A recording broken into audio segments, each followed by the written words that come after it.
I had the opportunity to meet one of the pioneers in the fitness profession. A gentleman by the name of Maurice. He owns a gym called Olympus. He's owned it for 36 years and he's been in the fitness profession for 50 years. Just amazing. It's interesting in getting the inside of his opinion of the fitness industry as it is today.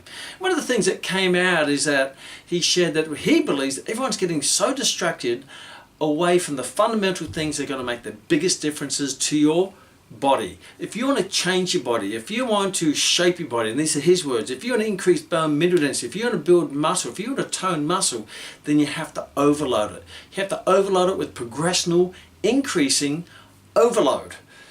Only then will your body start to change, because your body, how can you say, adapts to an ever-increasing load.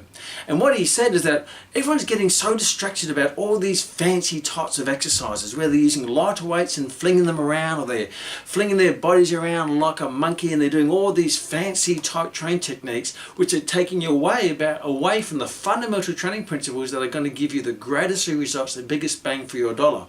Where you go in the gym, you do good compound base functional movements like squats and benches and chin-ups and seated rows and lunges, those movements where you have your body's in a good strong position, in a stable position, so you can increase the loads. If you increase the load, you increase the force that your muscles have to generate, you increase the number of motor units your muscles has to activate, you increase the tension on the muscle, therefore you're going to increase the stimulus, therefore you're going to heighten the stimulation, therefore through the overcompensation process you're going to get greater adaptations. But if you start doing techniques where you start to make the movement very complex with acceleration, with funny angles, then you're going to compromise the load's going to come down, the force is going to come down, the motor units are going to come down, the amount of tension is going to come down, the stimulus is going to come down, the overcompensation is going to come down, and the obviously adaptation is going to come down. So don't get distracted with fancy names and fancy train techniques which you see out there in the profession.